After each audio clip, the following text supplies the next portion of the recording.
tardes, colegas y amigos. Nuevamente con su programa Apipesca al Día, auspiciado por el Consejo Departamental de Lima en su plataforma SIC TV. El día de hoy tenemos una temática muy importante en el sector pesquero, que es los consejos para los hogares peruanos sobre la calidad e inocuidad del consumo de recursos biológicos pesqueros en sus diferentes presentaciones. Y para ello contamos con la presencia de nuestra invitada especial, la ingeniera Leni Ordóñez Ramos, que es especialista en estos temas tan interesantes de inocuidad y calidad de los productos pesqueros. Nuestra invitada también es docente de diferentes maestrías, ¿no?, del sector pesquero, principalmente de la maestría de gestión pesquera de la Universidad del Callao y otras universidades afines. Bien, ingeniera, es un gusto de tenerla aquí. Muy buenas tardes, por favor. Muy buenas tardes, Julio. Agradezco al Colegio de Ingenieros, en especial al capítulo de Ingeniería Pesquera, por la invitación a esta entrevista. Bien, ingeniera, qué gusto de tenerla. Vamos a empezar con un rol de preguntas, ¿no?, y que tiene que ver con esta temática muy importante para todos los hogares peruanos, ¿no?, y también muy importante también en la gestión de todas las actividades del sector pesquero. Vamos a empezar sobre este tema, ¿no? ¿Nos podría usted mencionar didácticamente qué es un examen organoléctrico o llamado también un examen sensorial y su importancia para determinar la calidad de los recursos hidrobiológicos pesqueros? Por favor. Sí, permítame compartir un poco la pantalla. Bueno, vamos a hablar de manera general cómo podemos reconocer la calidad de los productos pesqueros. En este caso yo tenía una presentación sobre cómo reconocer la calidad de las conservas de los productos pesqueros.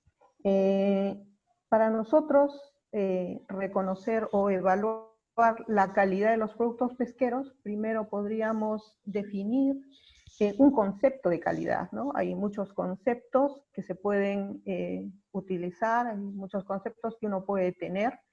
En el caso de la ISO hay una definición que dice que calidad es un conjunto de rasgos y características de una entidad, producto, servicio o puede ser un proceso que le confieren la capacidad de satisfacer las exigencias implícitas y explícitas del consumidor, ¿no?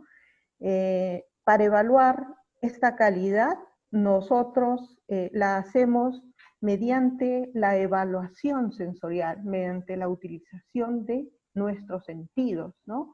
Justamente esta evaluación sensorial es un examen que nosotros realizamos mediante propiedades organolépticas utilizando nuestros sentidos.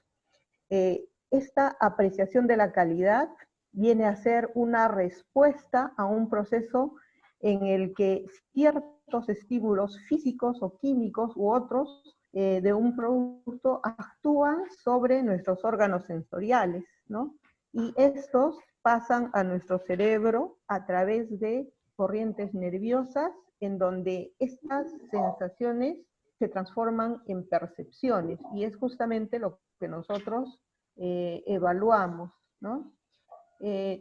Este mecanismo de percepción sensorial, como les decía, es mediante estímulos que pueden ser químicos, ¿no?, acústicos cuando escuchamos algún sonido, o fóticos cuando se refiere, por ejemplo, a la luz, ¿no?, mecánicos o térmicos cuando hay calor, eléctrico, etcétera, y que luego pasan a los recibimos en los receptores, que los tenemos en los órganos visuales, por ejemplo, para la visión, en la lengua, las papilas gustativas, para el sabor, en en nuestro sistema olfativo, ¿no? Y de ahí se transforman en percepciones, y es ahí que nosotros podemos determinar, por ejemplo, el color, el olor, el sabor, la textura, ¿no? Vamos a ver entonces qué relación hay entre los 5 sentidos y estas propiedades sensoriales, ¿no? Nosotros, con el sentido de la vista, nosotros podemos evaluar la apariencia o forma que tienen los alimentos, ¿no? El color que tiene un alimento. El color a menudo es un factor muy importante para poder valorar la calidad de un alimento, ¿no? Podemos evaluar la maduración de un alimento, si hay impurezas o no hay impurezas en un alimento. Podemos evaluar la realización apropiada o defectuosa de un tratamiento tecnológico, ¿no? También podemos evaluar si hay buenas o malas condiciones de almacenamiento, o si hay comienzo de una alteración por microorganismos, ¿no? Podemos evaluar estas propiedades sensoriales que nosotros mencionamos acá, ¿no? El color, la apariencia, la textura, ¿no? Con nuestro sentido del olfato, nosotros vamos a evaluar el olor que estos componentes volátiles que tienen los alimentos vamos a poderlos nosotros percibir con el olfato, ¿no? Primero, en las cavidades nasales, ¿no? Esta sensación conocida como olor, y también al primer contacto con la boca a través de la lengua, ¿no? Hasta esta región nasofaringea, nosotros podemos designarlo como aroma, ¿no? Entonces, olfato y gusto están muy relacionados, ¿no? ¿Por qué? Porque vamos a sentir no solamente el olor, sino ya habíamos dicho que el sabor y el aroma de los alimentos, ¿no? Este sabor y aroma, ¿por qué? ¿De qué resultan? Resultan de la estimulación que existe entre ese gran número de constituyentes de los alimentos y de nuestros receptores que están en la boca, sobre todo en la lengua, ¿no?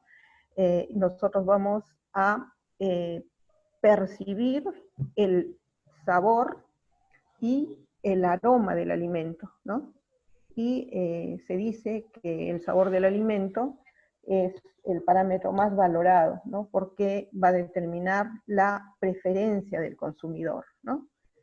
También podemos mencionar que hay diferentes sabores. Entre los sabores básicos tenemos el ácido, el dulce, el salado, el amargo, ¿no? Que podemos sentirlos en nuestra cavidad bucal. Son los sabores básicos, aunque también se considera el umami como el otro sabor, ¿no? Y un sabor que no es básico, pero que también se menciona, es este sabor metálico, ¿no? Otro de los sentidos muy útiles para evaluación de calidad es el tacto, ¿no? Normalmente con el tacto nosotros evaluamos textura, podemos evaluar también la rugosidad que puede tener un alimento, el peso, la temperatura, ¿no? La textura es ese efecto que percibimos nosotros de los alimentos cuando los sometemos a alguna deformación mecánica, ¿no? Los alimentos tienen una estructura, ¿no? Entonces nosotros cuando los sometemos a una deformación mecánica, nosotros podemos evaluar su textura, podemos decir si es que recupera, por ejemplo en el pescado fresco, cuando lo evaluamos, normalmente con el índice se evalúa, se presiona en la parte del dorso del músculo del pescado, y si este vuelve a su normalidad, se dice que es elástico, ¿no? Si no vuelve a su normalidad, puede estar blando. Hay diferentes características, digamos, de textura, ¿no? Hay diferentes definiciones podemos decir que está blanda, y no solamente la textura la evaluamos con el tacto, sino también en la boca, ¿no? Cuando nosotros comemos un alimento podemos decir, podemos evaluar su textura, ¿no? Evaluamos la consistencia, la resistencia a la masticación que tenga este alimento. Entonces podemos decir que es arenoso, viscoso, ¿no? Pastoso. Hay diferentes características de textura que podemos decir según el tipo de alimento que sea. Y el otro sentido muy útil para poder evaluar también la calidad de los alimentos es el oído, ¿no? Parece increíble, pero sí podemos evaluar la calidad del alimento, ¿no? Ese efecto sonoro que sentimos cuando comemos, por ejemplo, una galleta o un determinado alimento que sea crujiente, ese sonido también nos indica calidad, ¿no? Cuando comemos un apio fresco, por ejemplo, se siente ese crujiente del vegetal, ¿no? Cuando comemos galletas, también. Incluso también cuando tomamos una gaseosa o una bebida que tenga espumante, espuma, burbujas, ¿no? El burbujeo de un alimento. Para nosotros, si no tiene burbujas, podemos decir que no es de buena calidad, ¿no? Si presenta burbujas, nosotros asociamos ese sonido a la buena calidad. Podemos evaluar entonces con nuestro oído la textura y la rugosidad, ¿no?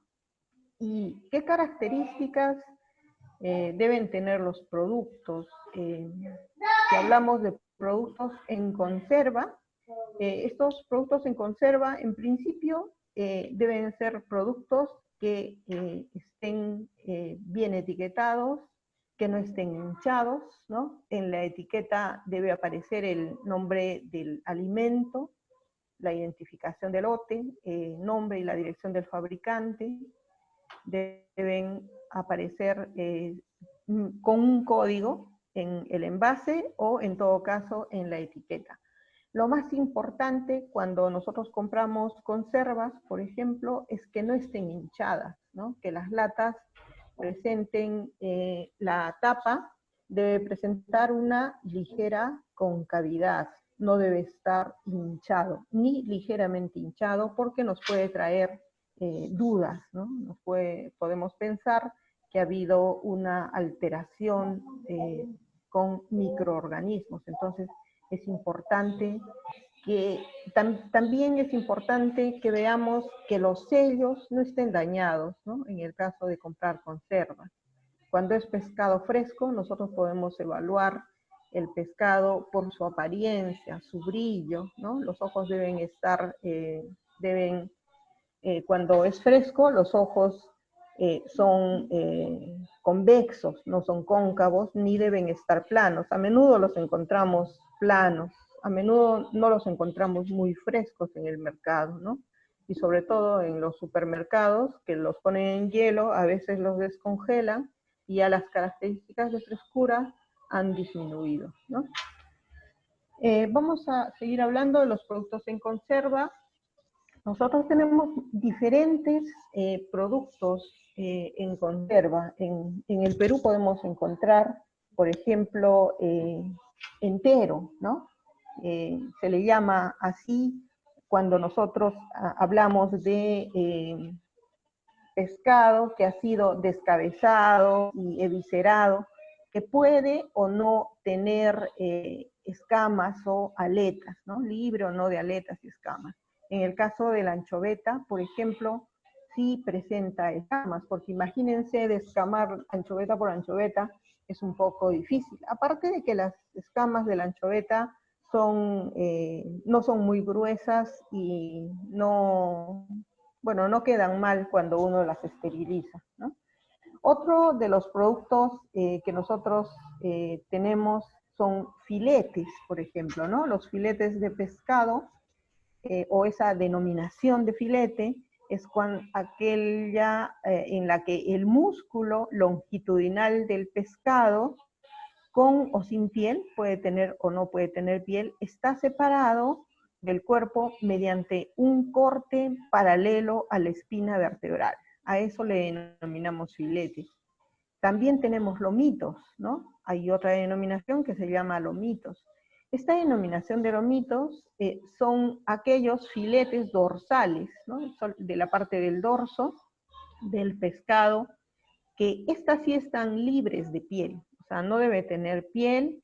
En algunos casos, los clientes piden que no tenga el músculo oscuro. En algunos casos se coloca un poco del músculo oscuro, porque como sabemos, los pesqueros, el mayor valor biológico del pescado está en los ácidos grasos poliinsaturados omega 3. Entonces, se le deja un poco de este músculo oscuro y que debemos aprender a los peruanos, ¿no? No debemos ser racistas en ese sentido. ¿Por qué? Porque ahí es donde se encuentra la mayor cantidad de grasa y los ácidos grasos omega 3. Entonces puede o no tener, decíamos, músculo oscuro, no debe tener espinas, no debe tener coágulos de sangre, este producto, ¿no? Este producto lomitos. Después tenemos el sólido, ¿no? Normalmente vamos a encontrar sólido o de bonito o de atún, de especies grandes, ¿no? Es uno de los productos más valorados y un tanto más de mayor precio. Este sólido, o que también se le denomina filete, son filetes que están cortados en segmentos transversales, ¿ya? Están en segmentos transversales y cortados de tal modo, colocados en el envase de tal modo, con los planos de sus cortes paralelos al fondo, ¿no? Es un pedazo de músculo que uno lo coloca entero en la lata, ¿no? La proporción en esta conserva de trozos pequeños no debe superar el 18% del peso escurrido del envase, ¿no? No debe haber mucha miga, como le llamamos, ¿no? Algunos productos, por ejemplo, que vienen importados, vienen con mucho trozo pequeño, ¿no? Y no deben tener estos trozos pequeños en este tipo de productos sólidos, no deben superar el 18% del peso escurrido.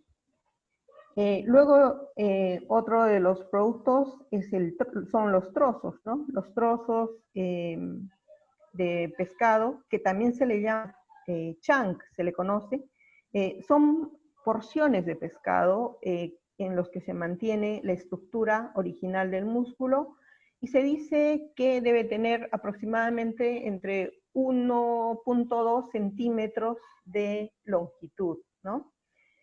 Los trocitos, también músculos de pescado, que deben tener, son de tamaño inferior a 1.2, son más pequeños, pero se nota que son trocitos de músculo, ¿no?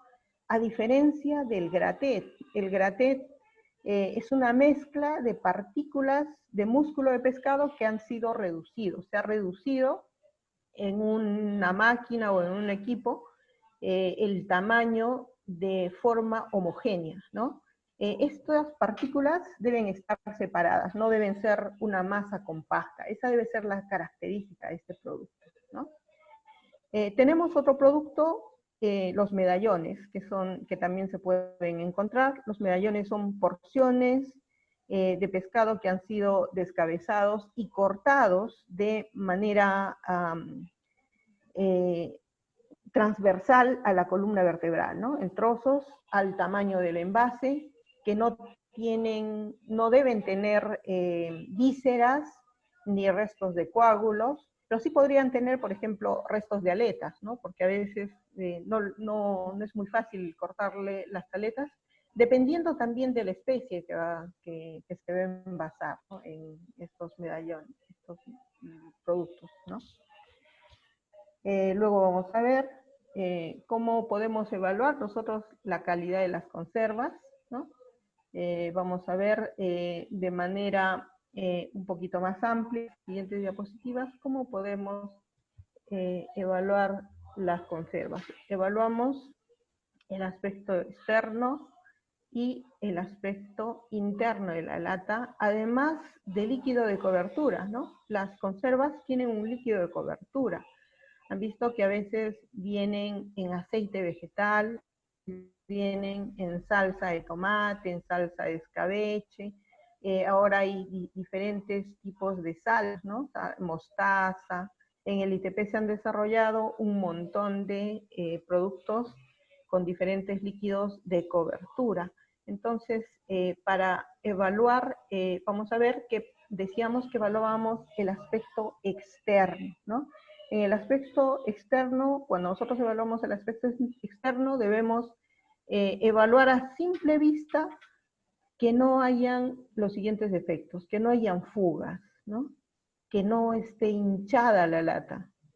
Otra cosa, que no hayan grietas o rajaduras u otros defectos superficiales en el envase. Que no hayan abolladuras, sobre todo en la parte del cierre. ¿Por qué? Porque pueden afectar la hermeticidad del cierre y puede perderse la inocuidad del alimento. La pérdida de barniz también, ¿no? A veces las máquinas que cierran los envases raspan un poco la parte del barniz y se oxida esa parte, ¿no? Entonces es importante que no haya oxidación, que no haya corrosión, ¿no? Que no estén las etiquetas o los rótulos deteriorados tampoco, que no estén desgarrados, que no estén sucios, que no tengan manchitas de aceite o de líquido de cobertura que se ha utilizado, que no estén decolorados, etcétera. Si se pudiera tener en cuenta también el código, la fecha de producción, la fecha de vencimiento, tipo de envase, qué tipo de producto tiene, mucho mejor, ¿no? Los consumidores, por lo general, ya estamos un poco más informados y constantemente estamos viendo las etiquetas de los productos, no solamente para ver la información del contenido, sino también la información nutricional, que es importante también porque nosotros los consumidores queremos saber las características nutricionales que tiene un determinado producto, y si son productos pesqueros, mucho mejor. ¿Cómo evaluamos entonces el aspecto interno? Primero, sin abrir la lata, nosotros pesamos la conserva, ¿no? Los consumidores usualmente no lo pesan, ¿no? Pero quien tenga que evaluar las conservas o un lote de conservas, los laboratorios, la autoridad sanitaria, debe tener en cuenta esta metodología, ¿no? Evaluar el peso que tenga, el peso bruto, el peso sin líquido de gobierno, el peso neto, el peso escurrido, para evitar casos de fraude, ¿no? Muchas de las conservas importadas, por ejemplo, tienen solamente el peso neto, no especifican el peso escurrido. ¿Cuándo debería especificarse el peso escurrido? Debería especificarse cuando nosotros utilizamos como líquido de cobertura agua o aceite, porque como sabemos el agua o el aceite no se utilizan, o mejor dicho, no se comen, ¿no? Por lo general los descartamos, ¿no? Entonces es necesario saber cuánto es el peso escurrido que nosotros tenemos. El peso bruto es el peso total del contenido más el peso del envase, ¿no? Es el peso total, contenido más envase. El peso sin líquido de gobierno es el peso del contenido y del envase luego de que escurrimos todo el líquido de cobertura, ¿no? Se agarra una probeta, se escurre y se determina el peso sin líquido de gobierno. La tara es el peso del envase, ¿no? Que ha sido lavado, y limpio y seco, que se obtiene luego de vaciar el contenido, ¿no? Luego, el peso neto es la diferencia entre el peso bruto y la tara, ¿no? Perdón, claro, está bien, peso bruto menos tara nos va a dar el peso neto, y el peso escurrido es el peso sin el líquido de cobertura, ¿no? O sea, peso sin líquido de gobierno menos la tara nos da el escurrido. En los productos en conserva que tienen líquido de cobertura, salsa de tomate u otro tipo de salsas, usualmente no se especifica el peso escurrido. Ahora, el peso, vamos a ver, por ejemplo, después, o podemos mencionar, por ejemplo, hay una técnica que nosotros tenemos, que es la norma 204.002, que es clasificación de acuerdo a la presentación del contenido, en el que nos dice que, por ejemplo, los enteros y medallones que habíamos visto, enteros y medallones, deberían de tener un peso neto del 95% de la capacidad del envase. En el caso, y el peso escurrido, ¿no? El peso neto debe ser el 95% de la capacidad del envase, y el peso escurrido el 70% del peso neto. O sea, ¿cuánto por ciento? El 25% sería líquido de cobertura, ¿no es cierto? Porque estamos diciendo que el 95% va a ser el peso neto. En el caso de sólido, filete, lomitos, también dice que el 95% debe ser el peso neto, el 95% de la capacidad del envase, y el peso escurrido, el 80% del peso neto.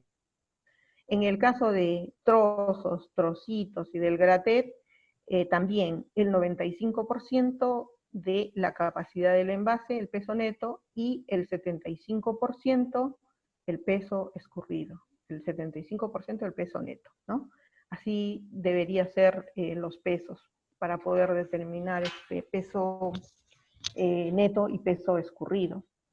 Ahora vamos a ver cómo podemos evaluar. Cuando nosotros hablamos de evaluar, habíamos dicho que nosotros con nuestra visión evaluamos el total del contenido, la apariencia, ¿no? Lo primerito que hacemos nosotros es evaluar la apariencia general del producto. ¿Y cómo la calificamos? La calificamos como buena, regular o mala. ¿Cuándo decimos que un producto es bueno? Dependiendo del producto, ¿no? Si es, por ejemplo, pescado entero, ¿no? Podemos decir que si el producto es entero, bien acomodado, tiene la superficie es uniforme, ¿no? Y no están, o sea, y los pescados deben ser del mismo tamaño, no debe ser uno grande o uno pequeño, de tal modo que se sienta que hay una sensación de falta de peso. Podemos decir, si está bien acomodado, que es buena, ¿no? Si no está bien acomodado, si la superficie no es uniforme, podemos decir que es regular, y si está en completo desorden, podemos decir que es mala. Si fuera un sólido, igual.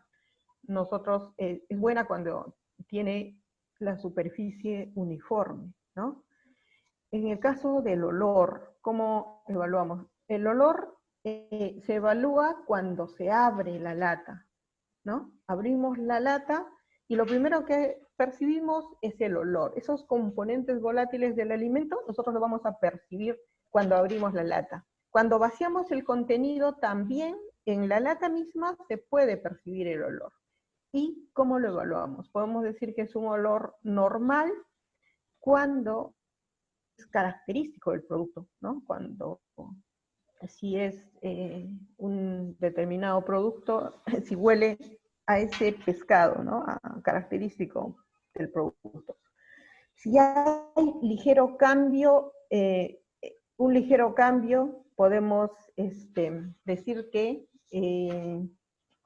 cuando no es normal, pues, ¿no? Cuando tiene un olor ácido, etcétera, y anormal cuando está pútrido, descompuesto, ¿no? El color típico igual cuando es cocido, cuando tiene un ligero cambio o cuando es anormal, ¿no? En la textura puedo evaluar firme, algo blanda, blanda. Y en el sabor igual, ligero cambio o anormal, en la sal también, en el caso de que sea satisfactoria, insuficiente, excesiva, y en el caso de la limpieza, buena, regular, deficiente, y el líquido de gobierno también nosotros lo podemos evaluar, la consistencia, el color, la limpieza, ¿no? Eso sería todo en referencia a esta evaluación de productos en conserva, ¿no? ¿Alguna otra pregunta? Creo que me he pasado del tiempo. No, excelente aporte, ingeniera Denny. Muy bien, interesante toda la contribución que nos ha dado. Y no solamente comentarle nuestra apreciación, los ingenieros sabemos que en sus diferentes roles, en sus diferentes, evalúan estos productos con esas recomendaciones que usted nos ha dado en su pregunta, en su respuesta, perdón. En su respuesta ha sido bastante clara, bastante contundente, ¿no? Y la verdad que muy interesante, y seguramente que las amas de casa, de los hogares, ¿no? Los padres de familia, los jóvenes van a tener en consideración estas recomendaciones, ¿no? Interesante. Entonces, si me permite, voy a continuar con las preguntas. Ya vienen muchas personas desconocen de algunas cuestiones técnicas, ¿no? Los ingenieros pesqueros sí lo conocemos. Por ejemplo, se habla bastante de la histamina, se habla del TBN, ¿no? Y la inocuidad. ¿Quién nos podría comentar sobre estos temas que son importantes en la determinación de la calidad e inocuidad de un producto? Sus importancias, por favor. La histamina es un compuesto tóxico que se deriva de la descarboxilación de la histidina, ¿no? La histidina es un aminoácido que está naturalmente presente, sobre todo en las especies de músculo oscuro, que son las especies que se destinan para hacer conservas, ¿no? Este aminoácido se descarboxila por las enzimas de unas bacterias, ¿no? Se forma la histamina, que es este compuesto tóxico y que es considerado como un peligro, ¿no? Por lo que en la industria, tanto en la industria del congelado como en la de conservas, se tiene que controlar. Al ser un peligro, es un punto crítico de control y tiene que controlarse. En el caso de las bases volátiles nitrogenadas, estas podemos decir que los principales componentes de estas bases volátiles nitrogenadas son la oxitimetilamina, la creatina, aminoácidos libres, ¿no? Nucleótidos, bases purínicas, ¿no? En el caso de los estereósteos y en el caso de los cartilaginosos, la urea, ¿no? Todos estos compuestos están relacionados con la alteración bacteriana y nos van a dar, si nosotros los medimos, nos van a dar un índice de la frescura del pescado, ¿no? Y se debe cuidar, obviamente, para cuidar la inocuidad del pescado y la calidad del pescado, tenemos que mantener niveles bajos tanto de histamina como de bases volátiles. Sí, muy bien, ingeniera, muy buenos aportes y nos interesa bastante lo que se refiere al TBN en cuanto a la frescura, ¿no? De la determinación de un producto. Y se usa bastante en las plantas, en la recepción de materia prima, ¿no? ¿Nos podría comentar sobre eso? Muchas gracias. Yo les decía que estas bases volátiles nitrogenadas son compuestos extractables que contienen nitrógeno, ¿no? Y podemos definirlo como compuestos de naturaleza no proteica. Dentro de estos están las bases volátiles, ¿no? Estas bases volátiles que pueden ser el amoníaco, que pueden ser bases purínicas, pueden ser aminoácidos libres, oxitrimetilamina, ¿no? Usualmente se utilizan como índice de frescura en el pescado fresco, y no debe pasar, para que sea aceptable, de 35 miligramos por 100 gramos de músculo de pescado, ¿no? Estas son las referencias. Para algunos pescados aplica, por ejemplo, pero para algunos cefalópodos no. En el caso de la pota, por ejemplo, la pota tiene niveles de bases volátiles muy elevadas y cualquiera podría decir que no tiene, no está, está fuera del límite, ¿no?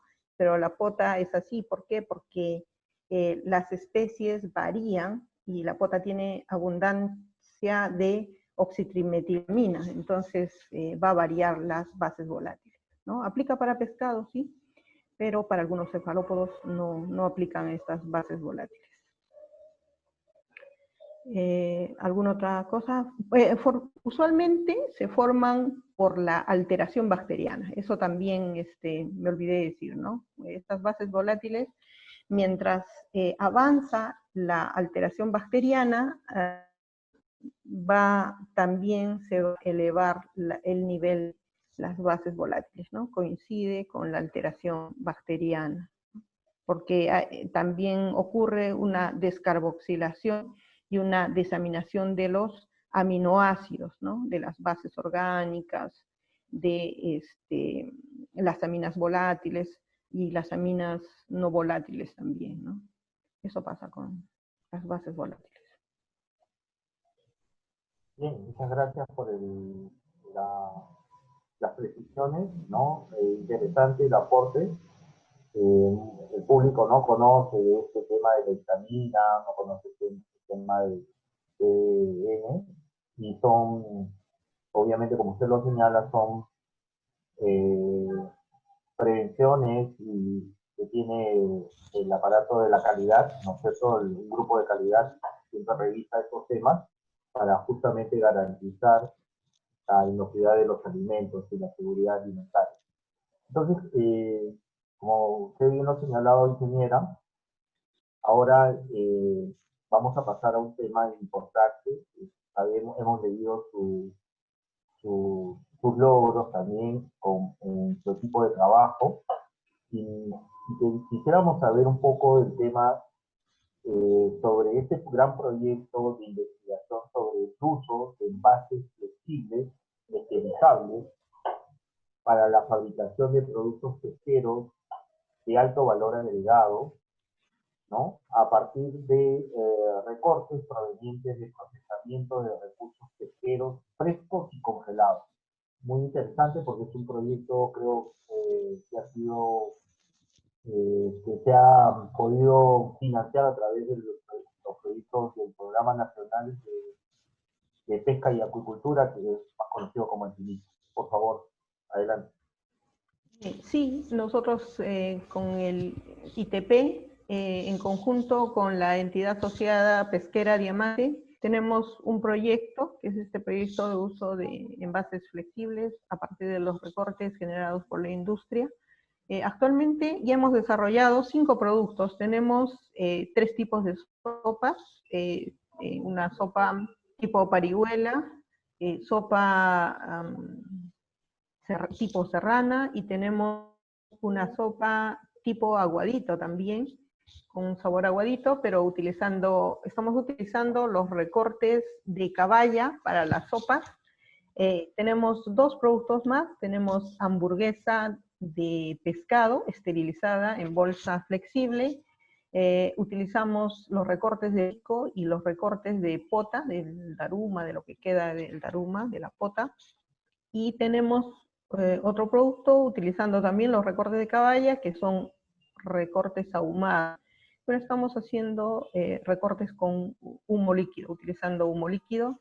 Los productos ya han sido definidos, pero todavía no hemos concluido con el proyecto, estamos recién terminando el segundo hito, nos falta un estudio de la vida útil de estos productos para poder concluir, y de todo esto nosotros estamos redactando, ya comenzando con la redacción de artículos científicos para poder aportar sobre las características que tienen estos productos y los cambios que también hay, ¿no? Estamos evaluando ácidos grasos, estamos evaluando también bases volátiles, histamina, qué es lo que está pasando cuando nosotros desarrollamos un producto para ver si hay incremento de bases volátiles, incremento de histamina, ¿no? La rancidez que puedan tener estos productos. Entonces, estamos evaluando eso. Nos falta vida útil y nos falta hacer el estudio de aceptabilidad para poder concluir con este subproyecto, ¿no? Y gracias por preguntarnos, porque en realidad no se conoce mucho, y lo más importante es que estamos utilizando estos envases flexibles que aún en nuestro país no se utilizan. En otros países ya los están utilizando, sin embargo, en nuestro país todavía estamos comenzando recién, ¿no? Así es.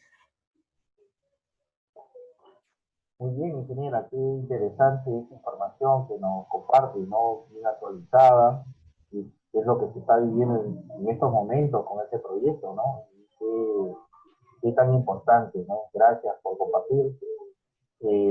Ahora sí, le vamos a solicitar, usted sabe que no solamente nos ven los colegas, ¿no? Las diferentes especialidades, los ingenieros, sino también nos ve el público. Y esta pregunta va para todo el público, ¿no? ¿Qué mensaje de recomendación le llevaría usted a la población peruana considerando la calidad y seguridad alimentaria de los recursos hidrobiológicos pesqueros del Perú? Bueno, mi mensaje sería que consuman pescado, que consuman alimentos sanos, sobre todo para reforzar en esta coyuntura del COVID-19, para reforzar nuestro sistema inmunológico. Comer pescado fresco, quienes tengan acceso al pescado fresco, y quienes no tengan acceso al pescado fresco, comer pescado en conserva también es muy bueno, porque en conserva ya se han hecho estudios que tenemos resultados. El valor biológico que tiene el pescado, sobre todo estos pescados azules y grasos que van para conserva, se mantienen en el producto enlatado, ¿no?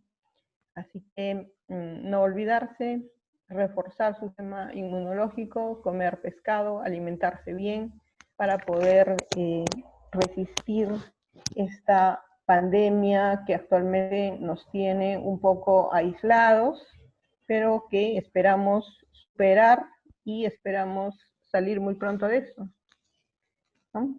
Agradecer también al colegio, agradecer a ti, Julio, por la entrevista y porque me permites llegar a los consumidores, a los colegas, a la gente de la industria, que espero también les haya interesado el tema que hemos tocado. Será probablemente para otra oportunidad. Agradecerle al capítulo sobre manera. Bien, ingeniera, no, más bien al contrario, nosotros, usted es parte de nuestro equipo de capítulo, ¿no? En considerada como una de las especialistas en estos temas, ¿no? En la anterior entrevista estaba el ingeniero Copa, que también hizo una buena contribución, al igual que usted, ¿no? Y téngalo por seguro de que no es, bien es cierto, se acaba esta entrevista, pero vamos a invitarla para una segunda intervención, ¿no? Con algunos aportes interesantes, cómo concluye su proyecto también, ¿no? Y otros temas interesantes en este sector que es tan importante, que es de contribución para la población eh, peruana, el consumir ¿no? Los productos ideológicos en sus diferentes presentaciones, ¿no? Hay que darle la importancia, hay que seguir luchando contra el PES, contra la desinfección, contra lo que usted acaba de señalar ahora, nuestro gran enemigo que es el COVID-19. Pero, nosotros le agradecemos de parte de toda la directiva del programa Pesca al Día, ¿no? Con el apoyo del CITV, ¿no? Y téngalo por seguro que el Consejo Departamental de Lima también está considerando todas estas entrevistas muy importantes de nuestro capítulo de ingeniería pesquera. Muy agradecido, ingeniero, y muy agradecido a todos los colegas que nos vienen escuchando, el agradecimiento a la población peruana. Este es su programa Pesca al Día. Aquí su amigo conductor se despide, el ingeniero Julio Alarcón. Muchas gracias. Hasta luego.